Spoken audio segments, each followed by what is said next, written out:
이제 오후에 하나님 말씀 보겠습니다. 이 스파냐 1장 7절부터 9절까지입니다. 자, 제가 받들어 읽겠습니다. 다 찾으셨습니까? 뭐 이 스파냐서 소선지서를 가지고 제가 이제 설교를 이제 많이 안 하니까 아마 어디 좀 붙었는지 좀 모르시는 분들도 이제 있는 것 같은데, 스파냐 제가 읽겠습니다. 1장 7절. 주 하나님의 면전에서 잠잠하라. 하나님 앞에서 잠잠하라는 거예요. 이는 주의 날이 가까움이요, 이는 주가 한 희생을 예비하고 그가 그의 손님들을 청하였습니다. 주의 희생의 날이 오리니 내가 고관들과 또 왕의 자녀들과 이방의 예복으로 옷 입은 모든 자들을 벌할 것이라. 그날에는 내가 또한 문턱을 뛰어넘어 폭력과 속임수로 자기 주인의 집을 채운 자들을 다 벌하리라. 오늘 설교 제목은 희생의 날에, 주의 희생의 날에 초대받은 손님들. 주의 희생의 날에 초대받는 손님들.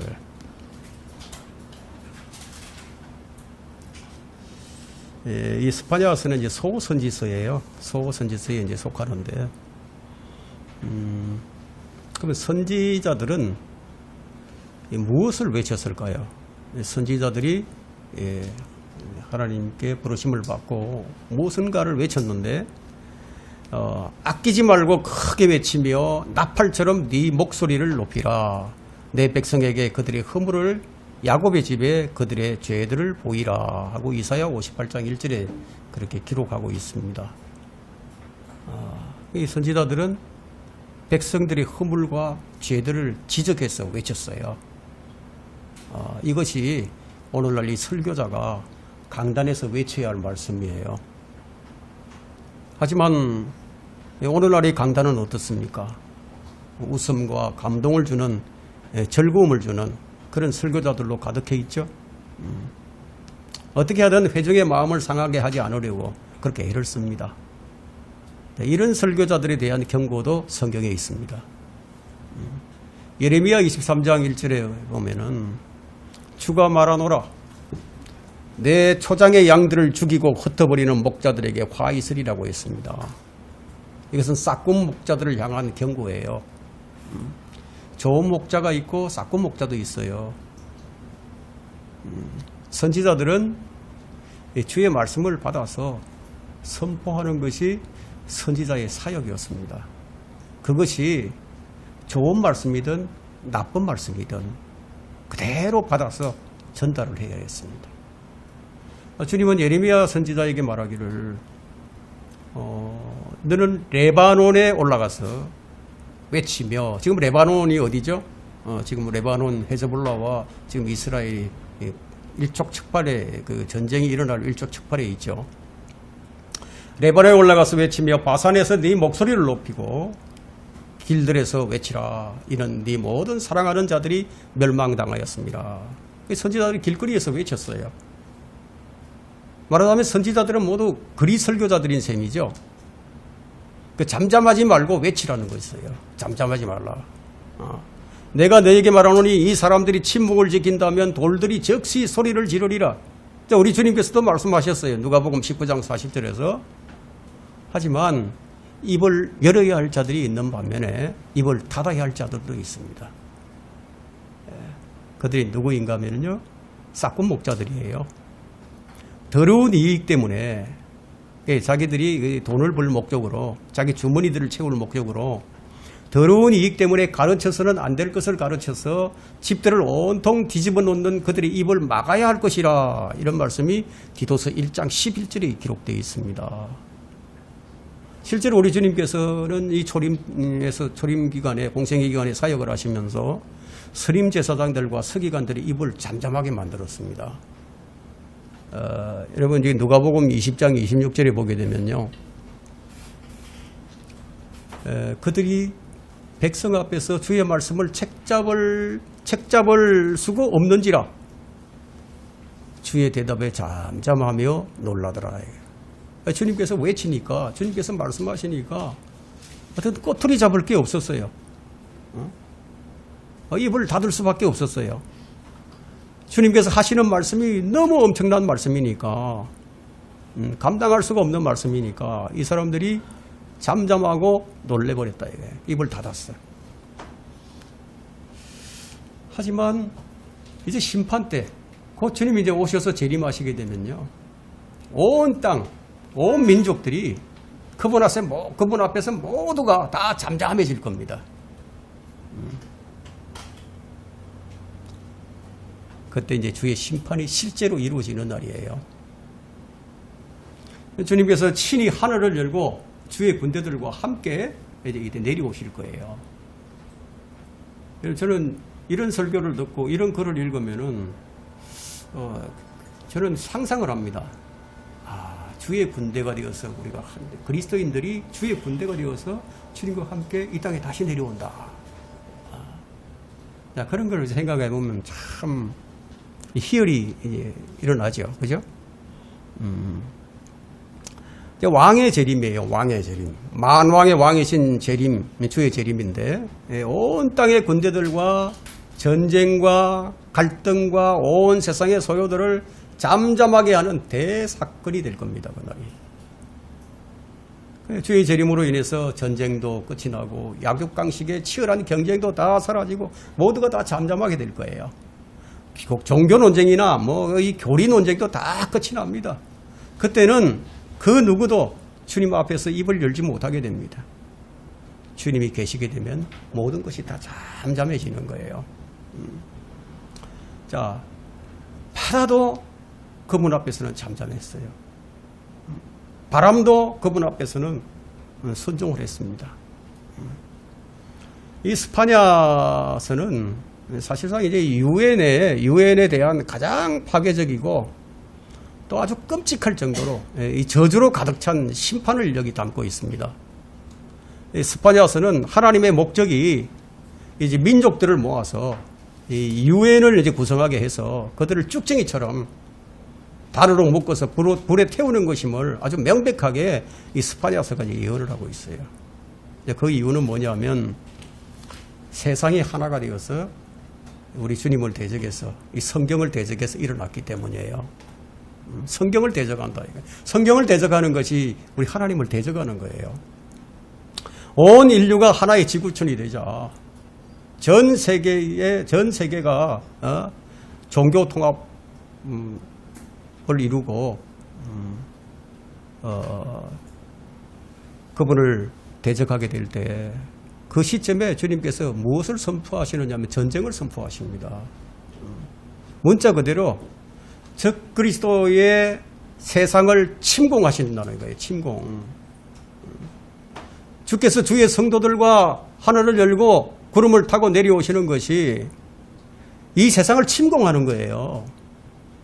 침공하는 거예요. 자, 이것은 내일 태양이 뜨는 것보다도 더 확실하게 이루어질 겁니다. 이 전쟁이 아마겟돈 전쟁이에요. 주 앞에서 잠잠하라. 첫 번째는 주가 말하노니 내가 지면으로부터 모든 것을 완전히 진멸하리라. 2절에 한번 보세요. 주가 말하노니 내가 지면으로부터 모든 것을 완전히 진멸하리라. 내가 지면으로부터, 그 땅은 어떤 땅이에요? 지면으로부터. 예? 주님이 주신 땅이에요. 주님이 약속하신 땅이에요. 그 유업의 땅이죠. 성전이 있던 땅이었는데 그 땅을 진멸하시겠다는 거예요. 스파냐에게 임한 이 주의 첫 번째 선언은 책망과 회개를 촉구하는 그 수준을 넘어섰어요. 이미. 경고가 아니에요. 이제는. 땅을 진멸하겠다는 두렵고 무서운 심판을 말씀하고 있습니다. 책망과 회개를 촉구하는 선언은 이미 예레미야 선지자를 통해서 이미 충분히 선포되었지만 그들이 아예 들으려고 하지 않았어요. 그런 이유로 스파냐 선지자는 회개의 촉구가 없어요. 이 성경에는 지금. 곧바로 심판을 지금 선포하고 있어요. 자, 2절은 유다의 멸망에 역사적으로 적용할 수 있어요. 역사적으로 그런 일들이 있었기 때문에 그런 이유로 인해서 지금의 이 유대인들은 이 예언이 이미 지나간 역사로 그렇게 알고 이해를 하고 있습니다. 오늘날에도 일부 신학자들은 이미 지나간 역사 속에 이미 묻힌 사건이다. 그렇게 가르치는 것이 있어요.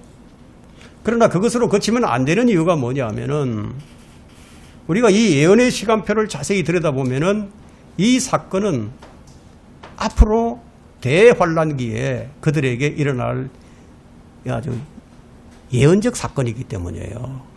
그 부분에 대해서 우리가 3절을 보면 자세히 알 수 있습니다.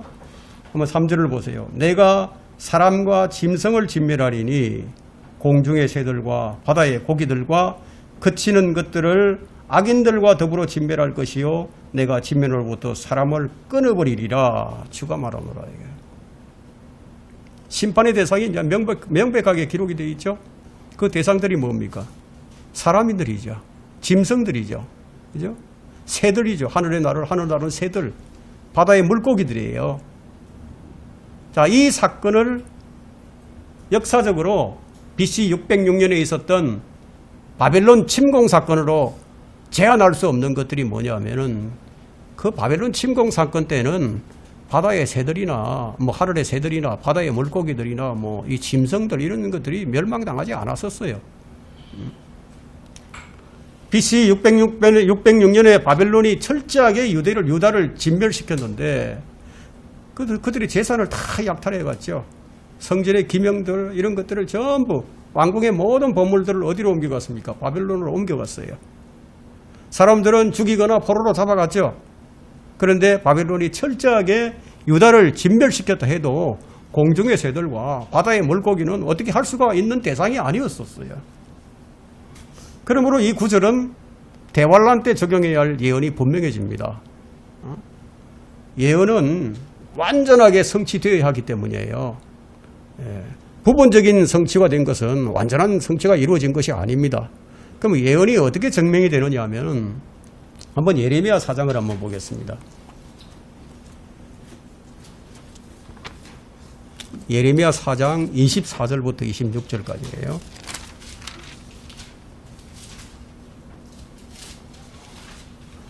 예언이 어떻게 증명이 되게 되느냐는 완전하게 이루어져야 예언이 끝난 겁니다. 자, 예레미야 4장 24절로부터 26절에 내가 산들을 보았더니 보라 그것들은 떨고 모든 작은 산들도 가볍게 진동하더라. 내가 보았더니 보라 사람도 없고 하늘의 모든 새들도 날아갔더라. 내가 보았더니 보라 비옥한 것이 광야가 되었으며 거기에 있는 모든 성읍들이 주의 면전에서 그의 맹렬한 진도로 무너져 내렸도다. 이 예언대로 이루어져야만 완전한 예언의 성취가 되는 거예요. 아직도 이런 일이 일어나지 않았습니다. 자, 이것은 이제 대환란 때에 지금의 이 팔레스타인 땅이 얼마나 황폐하게 될 것인지 이 말씀을 통해서 우리에게 보여주는 거예요. 대환란에 대한 기록은 요한계시록에 있어요. 요한계시록에 있는데 이 지진에 대해서 3번이나 기록이 되어 있습니다. 그 요한계시록 6장 12절 또 11장 13절 16장 18절 이거 3군데 나오는데 거기에는 큰 지진이라고 기록하고 있습니다. 그러면 이 지진으로 하늘들이 떨어요. 작은 산들이 무너져요. 모든 성읍이 다 무너진다. 이것은 결코 상징적인 그런 말씀이 아닙니다. 여러분 계시록 16장 18절 한 구절만 찾아보겠습니다.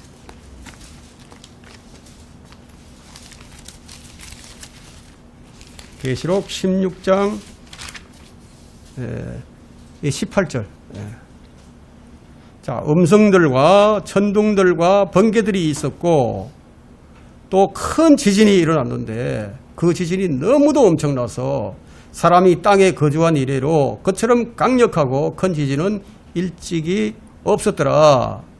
또 19절 보세요. 또 그 큰 도성이 세 부분으로 갈라지고 민족들의 성읍들도 붕괴되며 큰 바벨론이 하나님 앞에 기억되었으니 이는 그녀에게 그분의 맹렬한 진노의 포도주 잔을 주기 위함이라. 그러자 모든 섬이 사라지고 산들도 보이지 아니하더라. 이런 일들이 아직 일어난 적이 없어요. 이 선지서들은 이미 주의 날에 관해서 지금 얘기를 하는 게 주의 날. 여기 주의 날이 나오죠. 7절에 주의 날, 8절에 주의 희생의 날 이런 말씀이 나오죠. 특히 이제 소선지서들은 이제 호세아서부터 소선지서로 들어갑니다. 이제 말라기까지가. 이 소선지서들은 계시록에 있는 밑그림이 지금 그림이 다 그려져 있는 거예요. 밑그림이에요. 자, 우리는 이 소선지서들에 나온 그림들을 계시록에서 자세하게 확인할 수 있는 거예요. 그래서 선지서와 계시록은 짝이 맞는 책이에요. 짝이 딱딱 맞아 떨어집니다. 그러니까 대선지서와 소선지서가 있는데 이 대선지서, 모든 선지서들을 다 합쳐놓으면은 마치 한 권의 요한계시록이 된다는 겁니다. 그럼 유다의 역사에서 바벨론의 침략은 성경의 그 예언적 연대기에서 한 획을 걷는 큰 사건이었습니다. 왜냐하면 그때부터 이방인들의 때가 시작되었기 때문이에요. 이방인들의 때. 그때부터 이방인들이 이제 흥하는 거예요. 유대인들은 쇠하고.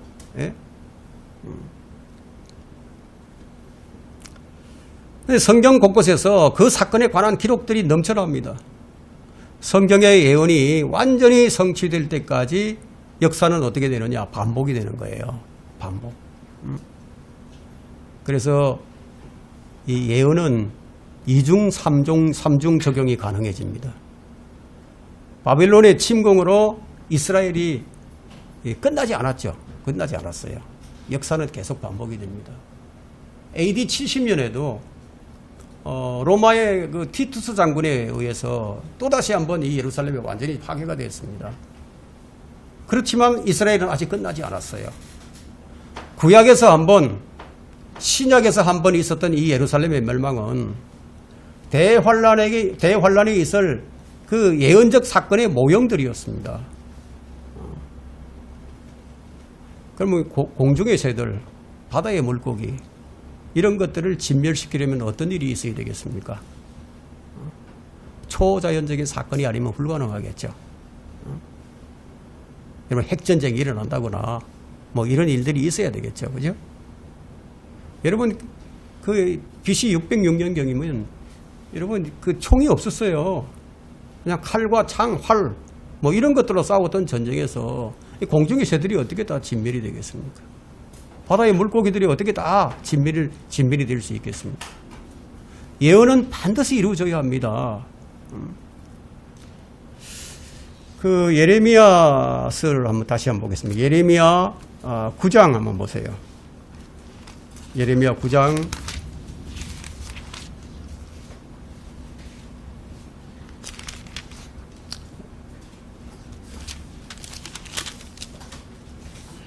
10절 11절.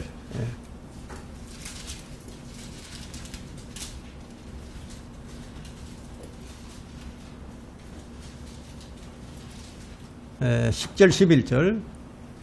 내가 산들을 위하여 울고 울부짖으며 광야의 거처를 위하여 애곡하나니 이는 그들이 불에 탔으므로 아무도 지나갈 수 없으며 사람들이 가축의 소리도 들을 수 없음이라. 하늘들의 새와 짐승도 다 도망하여 사라졌도다. 또 내가 예루살렘을 향하여 황폐케 하여 용들의 소굴로 만들겠으며 내가 유다의 성읍들을 황폐케 하여 거민이 한 명도 없게 하리라. 이 말씀은요, 대환란 바빌론 침공 그 사건을 넘어서서 대환란의 사건을 묘사한 것입니다. 자, 주님께서는 마지막 날을 무엇으로 비교를 하셨죠? 노아의 날과 노세 날로 비교하셨죠. 그래서 노아의 날과 노세 날은 주의 심판이 집행된 날이었어요. 그죠? 자, 이 날들은 무엇 때문에 그런 일들이 일어났죠? 왜 그런 심판이 있었습니까? 롯의 날과 노아의 날, 그 날들에는 동성연애가 있었습니다. 변태 성욕자들이 있었죠. 극심한 성적 타락의 날들이었어요. 그 롯의 날에 그 롯의 날들에는 소돔의 주변에 있던 5 성읍이 모두 하늘에서 내린 불로 다 멸망을 했습니다. 사람들은 물론이고 하늘의 새들까지도 모두 다 멸종을 했단 말이에요. 그런 일이 대환란 때에 예루살렘을 중심으로 해서 다시 있게 될 것이라는 거예요. 노아의 날들에는 하늘의 새들과 들짐승들과 모두 다 함께 죽었죠. 다 함께 죽었어요. 물에 사는 물고기만 제외하고 다 죽었습니다. 노아의 날과 롯의 날에 실제 있었던 것처럼 우리는 이 요한계시록에 기록된 다양한 재앙들이 상징이 아니라 상징적이다. 오늘날 이 신학자들이 모두 요한계시록을 상징적으로 봅니다. 그래서 묵시록이라고 얘기하는 거예요. 실제로 일어날 사건이 아니다 이렇게 생각을 합니다. 그러나 우리는 이 계시록에 기록되어 있는 이 다양한 그런 재앙들이 상징이 아니라 문자적으로 일어날 것임을 우리가 쉽게 알 수 있습니다. 이 본문에 돌아와 가지고 4절에 보니까요. 내가 또한 유다와 예루살렘의 모든 거민들 위에 내 손을 뻗치리라. 내가 이곳으로부터 바알의 남은 자와 크마림의 이름을 그 제사장들과 더불어 끊어버리리니. 그래, 끊어버리리니. 주님께서 친히 손을 뻗치신다는 거예요. 그런데 주님께서 손을 뻗친다 이럴 때는 이건 구원의 손길이 아니고요. 심판의 손입니다. 손을 뻗칠 때는. 여러분 이집트에서 모세가 손을 뻗칠 때마다 어떤 일이 일어났습니까? 이스라엘의 이집트에 재앙이 일어났었죠. 주님께서 손을 뻗치신다는 것은 심판을 뜻하는 것이고요. 주님께서 손을 내미신다는 것은 구원을 뜻합니다. 내민다는 것과 뻗치신다는 것은 다른 거예요. 그래서 주님께서 자신의 손을 뻗치시는 그날 그 안에 있는 모든 것들은 다 끊어질 것이다. 그날 유대에 있는 자들은 산으로 도망가야 한다는 거예요. 여러분 마태복음에 주님께서 말씀하셨죠. 그날이 오면은 집으로 돌아가지 말고 들에 있다가도 산으로 바로 도망가라. 아이 뵌 자들에게 화가 있을 것이다. 그런 일들이 겨울이나 안식일에 일어나지 않도록 주의하라고. 왜 이런 말씀을 하셨겠습니까? 실제로 그날이 오게 되면은 빨리 도망을 가야 돼. 유대인들은 도망을 가야 돼요. 하나님께서 광야에서 이스라엘을 만나와 메추라기로 먹였었던 것처럼 그렇게 도망온 자들을 그대로 3년 반 동안 부양을 하실 거예요. 그렇게. 거기서 성경에 그렇게 기록이 되어 있단 말이에요. 그래서 마태복음 24장 16절이나 마가복음 13장 14절이나 누가복음 21장 21절 한번 잘 참조해 보세요. 그래서 마가복음 13장 14절에는 읽는 자는 깨달으라는 말씀이 있습니다. 읽는 자는 깨달으라 이거야. 우리가 성경을 읽으면요. 그냥 막 읽어봐야 소용없어요. 읽으면 깨달아야죠. 우리가 깨달아야 할 말씀이에요. 이 말씀이. 대환란 때 유대인들은 자신의 생명을 구하기 위해서 해야 할 일들이 있는데 그들이 신약 성경을 읽어야 한다 이거예요. 우리 주님께서 말씀하셨던 그 성경을 읽어야 돼. 읽는 자는 깨달으라. 읽지 않으면 못 깨닫는다 이게. 읽지 않고 깨닫지 못하면 어떻게 죽는 거죠. 적그리스도에게 죽는단 말이에요. 대환란 때 유대인들이 살기 위해서는 성경을 상고하고 깨달아야 합니다.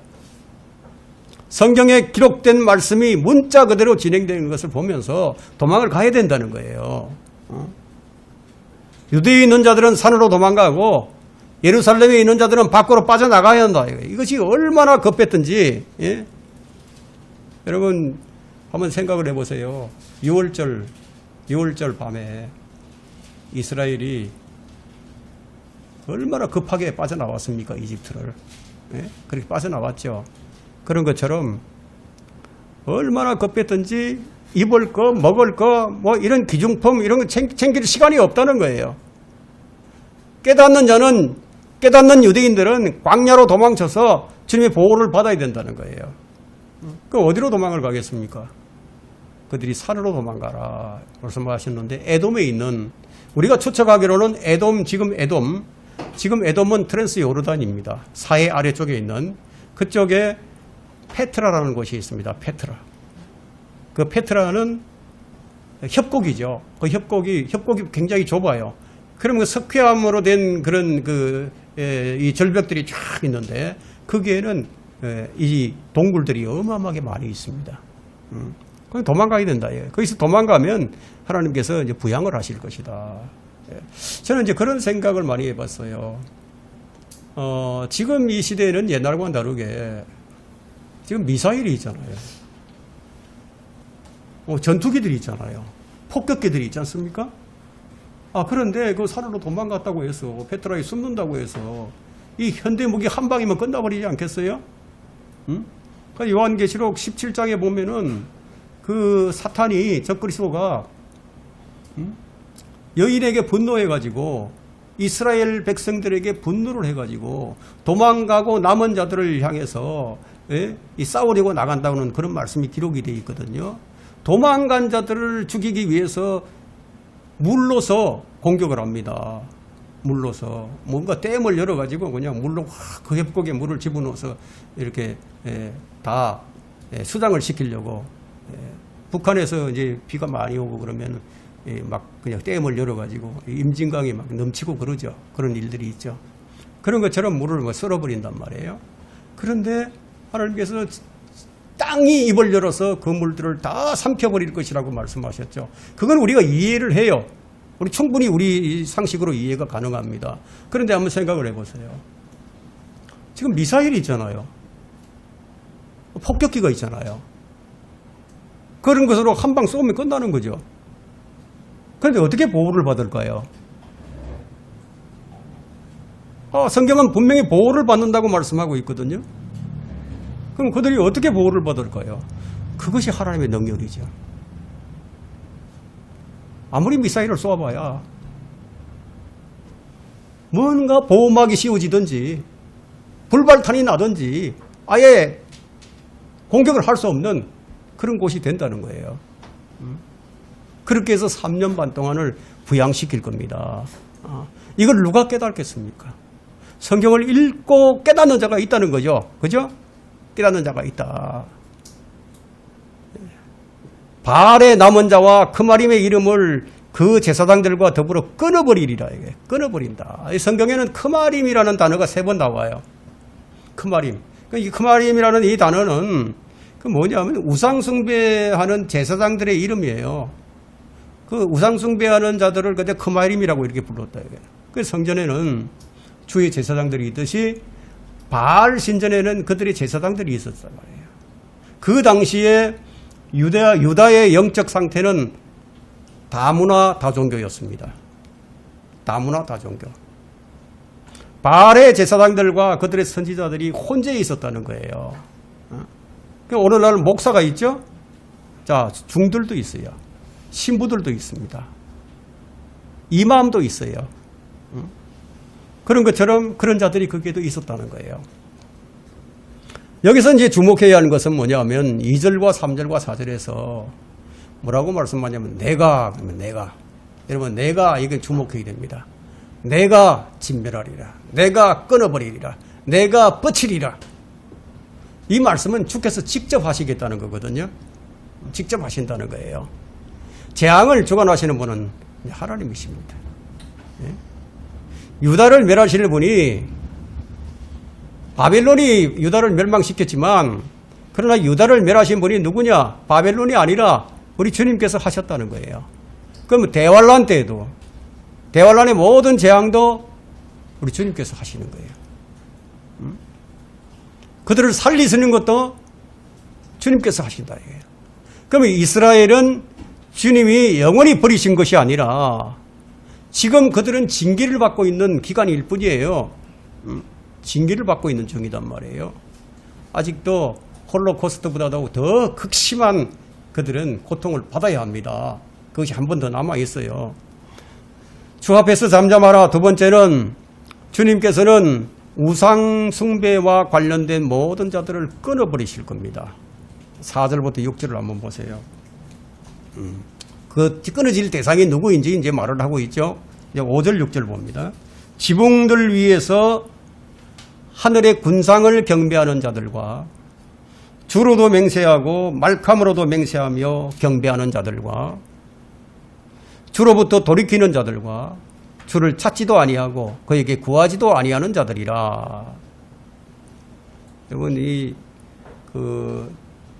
중동 국가에 가면 옛날에 그 중동 국가로 가면은 그 지붕이 말이죠. 지붕이 지금 이게 우리나라처럼 이렇게 이렇게 삼각형으로 된 게 아니고 그냥 다 이게 평평했어요. 슬랍으로 되어 있었어요. 근데 그게 올라가서 이제 하늘의 군상을 경배하는 그런 자들이 있었습니다. 우리 옛날에 우리 조상들 한번 보세요. 새벽마다 정한수 하나 딱 떠놓고 장독대 올려놓고 이걸 빌었죠. 하늘의 군상들과 자연을 그래 숭배를 했습니다. 이런 것들이 얼마나 주님을 진돗게 하는 것인가를 여기서 우리가 알 수 있는 거예요. 시돈의 신은 아스타롯이었고 모압의 신은 크모스였고요. 암몬의 신은 말캄이었습니다. 아스타롯, 크모스, 말캄 여기 나오죠. 말캄이 여기 나옵니다. 자, 이런 우상들을 이스라엘의 공식적인 신으로 인정한 왕이 있었어요. 그가 누구냐면 바로 솔로몬입니다. 솔로몬이 이들을 갖다가 이스라엘의 공식적인 신으로 인정해버렸단 말이에요. 예루살렘 입구에다가 이들의 산당을 지어줬습니다. 솔로몬 말년에는요, 그의 아내들이 얼마나 많았는데 1000명이 넘었죠. 1000명. 그 아내들의 말에 경청을 해서 종교의 자유를 허락했습니다. 그래서 솔로몬 때부터 아스타롯과 말캄과 크모스와 바알과 온갖 잡다한 산당들이 거기 세워진 거예요. 그 유대인들 가운데는 그래서 이제 하나님도 섬기고 말캄도 섬기는 동시에 섬기는 자들이 많이 있었어요. 우리 주님께서는 참 고치시는 분이고 싸매시는 분인데 꺼져가는 이 심지도 끄지 아니하고 돌보신다고 그렇게 말씀하시는 분인데 그러면 어떤 자들을 그렇게 하십니까? 마음이 상한 자들을 그렇게 싸매시고 그렇게 하시죠. 그런데 자 반면에 마음이 악한 자들, 두 마음을 품고 있는 사람들, 그 자들은 주님께서 심판하신다는 거예요. 주께로부터 돌이키는 자들, 주를 찾지 아니하는 자들, 주께 구하지 아니하는 자들, 이런 자들을 다 끊어버리시겠다는 거예요. 주께서 어떤 자들을 끊어버리시는가 하면은 시편 78편 41절을 보니까 하나님을 시험하는 자들, 또 하나님을 제한하는 자들, 그 전능하신 분을 제한하는 자들, 이런 자들도 끊어버리신다. 또 시편 78편 57절에 보면 조상들처럼 배반을 하고 신실하게 행동하지 않고 아주 속이는 활처럼 빗나가는 자들, 이런 자들도 끊어버리시겠다. 주님께서는 뒤로 돌이키는 자들, 백슬라이딩 하는 자들, 미끄러지는 자들, 이런 자들을 기뻐하지 않으신다는 거예요. 이스라엘은 뒤로 돌이키다가 하나님을 시험하고 하나님의 능력을 제한하면서 그들은 어디로 가려고 했습니까? 이집트로 다시 돌아가려고 했습니다. 이집트로. 그리스도인들이 세상으로 나가는 것이 얼마나 주님을 노엽게 하는 것인지를 우리가 알아야 된다. 여기서 보여주고 있죠. 이사야 1장 4절에는 뭐라고 하나님께서 한탄을 하시느냐 하면은 죄지은 민족이요, 죄악을 짊어진 백성이요, 행악자들의 씨앗이요, 부패한 자손들이요, 그들은 주를 버렸고 그들은 이스라엘의 거룩한 분을 성나게 하였으며 그들은 타락하여 멀리 갔도다. 이스라엘이 그랬습니다. 지금 이 교회가, 오늘날의 교회가 그러고 있어요. 우리는 어디로 가야 하는지, 누구에게로 가야 하는지 다 알아요. 그런데 알면서 가지 않게 되면 어떻게 되느냐 이거예요. 주께서 어떻게 하실까요? 주를 찾지 않는 자라고 했습니다. 어떤 자들이 주님을 찾지 않습니까? 믿지 않는 자들이죠. 알면서도 하지 않는 자들이죠. 그러면 다 알고 하나님을 믿는 자들이, 성도들이 주님을 찾지 않으면 어떻게 되느냐. 성도들이 하나님을 찾지 않으면 어떻게 되느냐 이거예요. 그것은 징계와 심판의 대상이 됩니다. 여러분, 주님은 구하라, 찾아라, 두드리라 이렇게 말씀하셨어요. 그럼 우리가 구해야 할 것이 무엇입니까? 오늘 다니엘 영자가 기도했던 것처럼 우리는 하나님의 영광을 구해야 된다 이거예요. 먼저 하나님의 나라와 그분의 의를 우리가 구해야 된다 이거예요. 우리가 구해야 할 것이 얼마나 많이 있습니까? 다른 성도들이 잘 되기를 우리가 구해야 된다 이거예요. 교회를 든든히 세우는 일들을 우리가 구해야 되고, 우리 입술을 열어서 복음의 신비를 알릴 수 있도록 우리가 구해야 되고, 우리가 위에 있는 것들을 구해야 한다 이거예요. 선을 위한 화평을 우리가 구해야 된다는 거예요. 그런데 이런 것들이 잘 구해지지 않습니다. 네, 더군다나 진정성도 없어요. 왜 그렇습니까? 왜 이렇게 되어버렸습니까?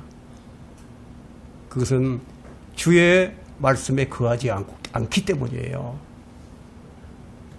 우리의 마음에 말씀이 거하게 되면요, 주님이 원하시는 것을 우리가 구할 수가 있어요. 우리 마음에 말씀이 없으면 무엇을 구해야 할지 몰라요. 그럼 우리는 무엇보다도 주를 찾고 구해야 합니다.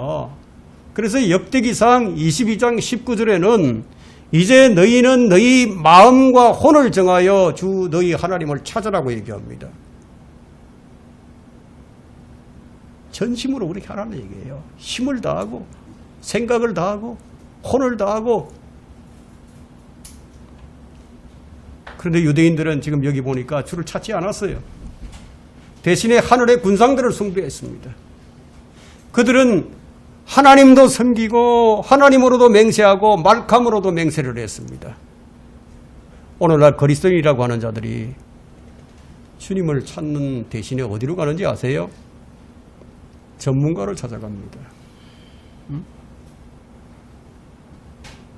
심지어는 그리스도 교회 다닌다고 하는 사람들이 그 사주를 보러 다니고 점쟁이를 찾아갑니다. 바로 이런 자들이다 이거예요.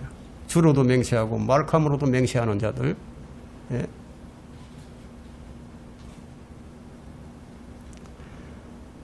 종교와 철학과 과학을 찾는 것과 똑같아요. 주님은 주를 찾지 않는 자들을 끊어버리시겠다.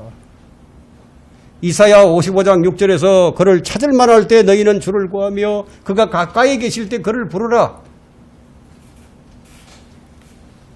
이 말씀들은 기도하지 않는 자들에게 하신 말씀이에요. 기도하라는 거죠. 그런데 사울 왕이 우리에게 좋은 본보기가 되죠. 이 사울 왕은 주님께 조언을 구하지 않고요, 부리는 영을 가진 자에게 조언을 구하러 갔죠. 그 결과 그날로 죽었습니다. 역대기상 10장 14절을 보면 주께 묻지 아니하였으므로 주께서 그를 죽이시고 왕국을 이새의 아들 다윗에게로 돌이키셨더라. 왜 그렇게 하셨는지 주께 묻지 않고 점치는 여인에게 가서 물어봤어요. 사울이 결정적으로 그렇게 된 원인이 뭐냐? 주께 묻지 않았던 것. 그 이유였습니다. 주님께 기도를 하지 않고 다른 데서 찾고 먹고 하는 것이 이건 보통 문제가 아니었어요. 이것이 사울을 사망에 이르버리게 했고 그의 왕권을 빼앗기는 그런 일들이 일어났습니다. 왜 이런 기록들을 남겨서 우리에게 읽게 하십니까? 우리에게 조심하라고 경고하는 거예요. 사울이 다윗 왕처럼 간음한 것도 아니고요, 사울이 다윗 왕처럼 살인 교사를 한 것도 아니었어요.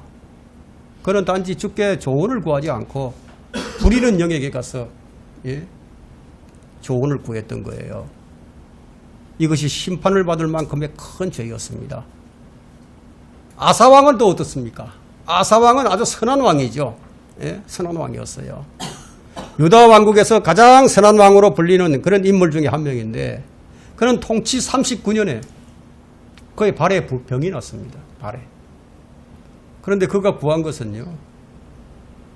주님을 구한 것이 아니라 의사를 먼저 찾았습니다. 그럼 우리가 일반적으로 병이 들면 의사를 찾아가는 것이 당연한 거 아니겠어요? 그런데 그 결과가 어땠습니까? 그는 죽었어요. 북왕국 이스라엘의 그 아시아 왕은 주를 찾지 않고 비엘세붑을 찾아갔습니다. 어떠했는지 한번 볼까요? 열왕기하 1장 2절로부터 4절. 열왕기하 1장 2절로부터 4절입니다.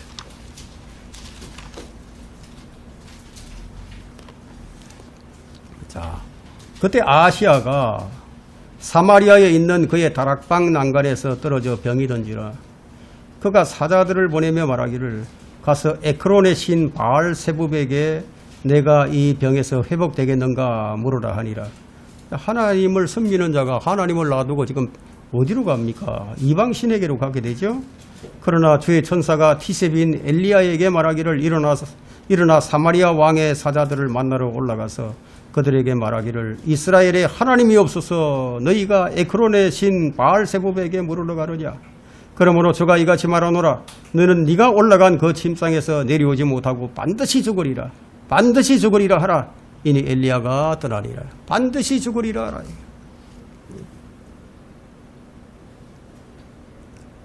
참 이 말씀은 매우 직설적이죠. 그죠? 아주 직설적으로 얘기합니다. 우리 하나님께서는 사람들의 눈치를 안 봐요. 그냥 아주 직설적으로 그냥 말씀을 하시에요.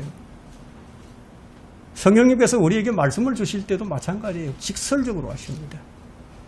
민망해서 애둘러서 이렇게 말을 한다거나 눈치를 보면서 둘러서 말할 필요가 없어요. 그런데 침상에서 내려오지 못하고 반드시 죽으리라. 자, 죽게 묻지 않는 자들의 심판은 성경에 계속해서 나옵니다. 유다는 국가의 위기가 닥쳤을 때 죽게 묻는 대신에 어디로 갔느냐면 이집트로 내려갔어요. 이집트의 힘을 좀 빌려가지고 바빌론의 침공을 좀 막아보려고 했죠. 주님은 그것을 아주 괘씸하게 여겼습니다. 그래서 이사야 30장 2절을 보게 되면요. 이집트에 걸어 내려가도 내 입에 묻지 않았고 파라오의 힘을 자신들의 힘으로 삼으려 하며 이집트의 그늘을 신뢰하려 하는도다. 여러분, 이게 묻지 않는 건 신뢰하지 않는 거거든요. 묻지 않는다는 것은 물으러 가는 것은 내가 그를 신뢰한다는 그런 뜻이 있어요. 그래서 유다는 하나님보다 이집트를 더 신뢰했어요. 우리 그리스도인들 조심해야 됩니다. 그리스도인들이 지금 우리의 동맹 미국만 믿으면 안 돼요. 하나님을 먼저 믿어야 돼요. 하나님께 구해야 되는 거예요. 하나님께서 지키시는 거지. 여러분, 조약, 협의서, 이런 거 종이로 도장 팡팡 찍어도 대통령 바뀌면 그걸로 끝나는 거예요. 무엇을 믿어야 할 것인지. 계속해서 성경에 죽게 묻지 않는 자들의 심판이 나온단 말이에요. 이집트는 실제 그들에게 아무런 도움이 되지 못했죠. 여러분, 죽게 묻지 않는 것은 죄예요, 죄. 여러분, 쉬지 말고 기도하라고 그랬죠. 쉬지 말고 기도하라. 여러분, 기도하지 않는 것은 뭐냐 하면 죽게 묻지 않는다는 거거든요. 우리가 매일 그냥 한치도 쉬지 않고 1초도 쉬지 않고 어떻게 기도를 합니까? 그렇게 그 말이 아니에요, 그거는.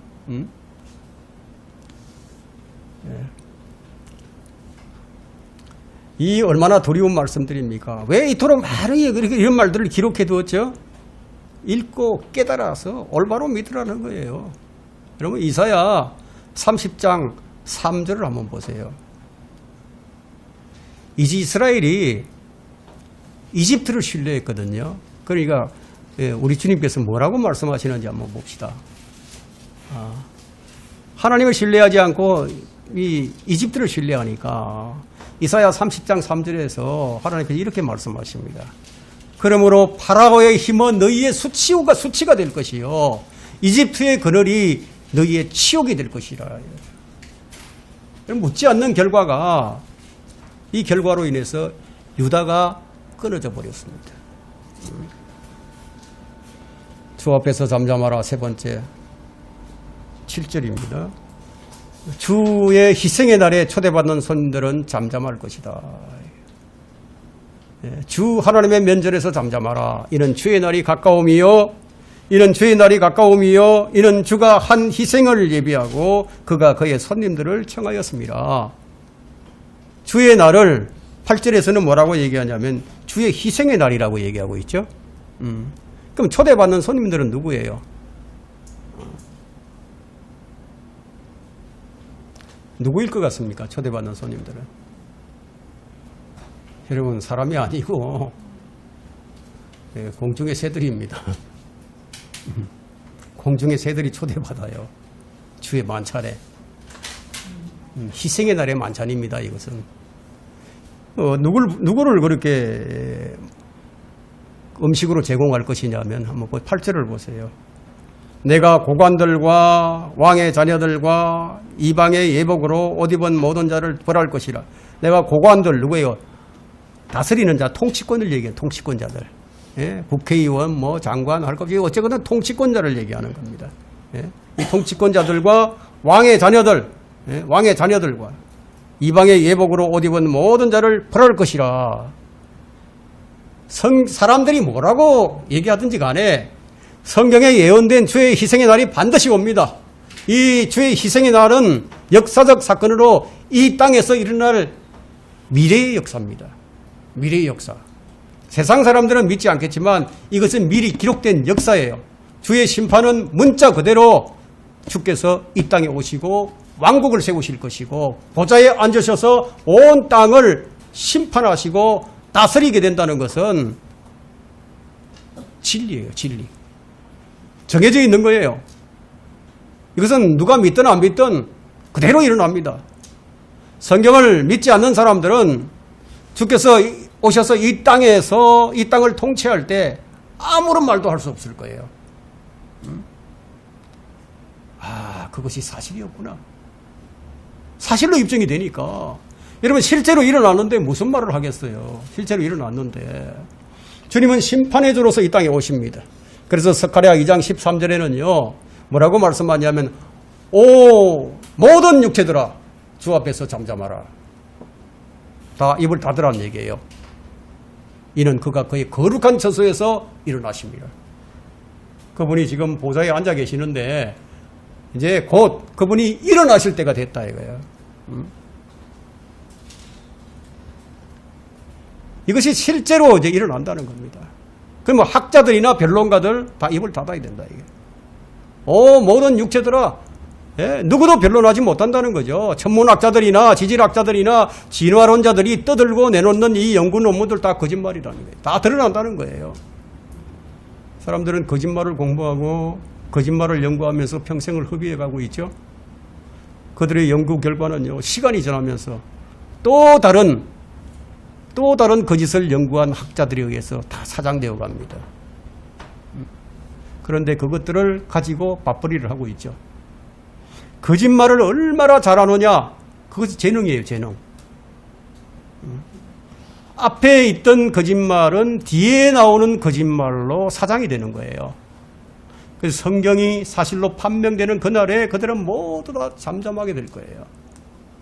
서양 학문의 기본적 방식은 뭐냐면요. 뭐든지 생각하는 거예요, 먼저. 생각을 합니다. 생각을 하고 그 생각들을 모아서 가장 좋은 생각을 취하는 것이 서양 학문의 기본 바탕이에요. 그러면 동양 학문은 뭐냐? 절대적 진리라는 개념이 바탕이 됩니다. 그래서 공부하는 것도 외우는 방식을 채택을 하죠. 공자와 맹자의 학문이 절대적 진리라면 거기는 뭐 어떤 토를 따라서도 안 되는 거예요. 네? 뭐 거기에 토를 달고 무슨 다른 생각을 주장하게 되면 그는 맞아 죽을 각오를 해야 된다 이거예요. 이것이 동양의 아주 기본적인 마인드예요. 그러면 그리스도인은 어떻습니까? 우리는 생각을 모아서 진리를 만들어가는 과정이 아니에요. 이 하나님의 말씀이 최종권이에요. 성경은 하나님의 영감으로 기록된 거예요. 거기에 요구되는 건 믿음뿐입니다. 절대 진리 앞에 반론이 필요 없어요. 경건의 신비는 논쟁의 여지가 없다. 창세기 1장부터 요한계시록 22장까지 주님께서 그렇게 하셨고 또 그렇게 하실 것이다. 거기에는 고고학이나 지질학이나 인류학이나 우주공학이 필요 없다는 거예요. 우주의 생명체를 찾아 나서는 일이 얼마나 헛된 일인지 그날에 다 밝혀진다는 겁니다. 생태학자들이나 환경학자들은 북극과 남극의 빙하가 녹아서 일본과 같은 낮은 섬나라들은 다 물에 잠길 것이라고 그런 얘기를 합니다. 그러나 성경은 주님께서는 다시는 온 땅을 물로 심판하지 않을 것이라고 말씀을 하셨어요. 누가 만든 거예요? 성경이 없다면 어떻게 되겠습니까? 성경이 없다면 누가 만든지를 모르게 되죠. 성경이 없다면 믿음 또한 필요가 없게 되죠. 그럼 우리에게는 절대적 진리가 있어요. 주님은 반드시 오셔서 온 땅을 심판하시고 온 땅을 통치하실 것이다. 그런데 사람들의 생각은 어떻습니까? 성경을 믿지 않고 하나님과 맞짱 한번 떠보겠다고 하지 않습니까?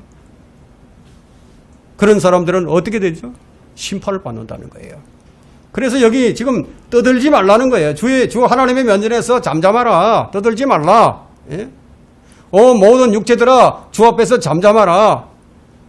주님께서 이 땅에 오실 때 불신자들이나 무신론자들은 다 입을 닫아야 돼요. 여러분 주의 날이 가까우니라. 주의 날을 믿지 않는 교인들은 그날이 굳이 사실이 아니기를 바라면서 살아가겠죠. 그죠? 사람들은 주님은 이런 자들을 위해서 초대를 합니다. 손님을. 그래서 7절과 8절과 짝이 되는 구절이 요한계시록 19장 17절과 18절이에요. 한번 보세요. 요한계시록 19장 17절 18절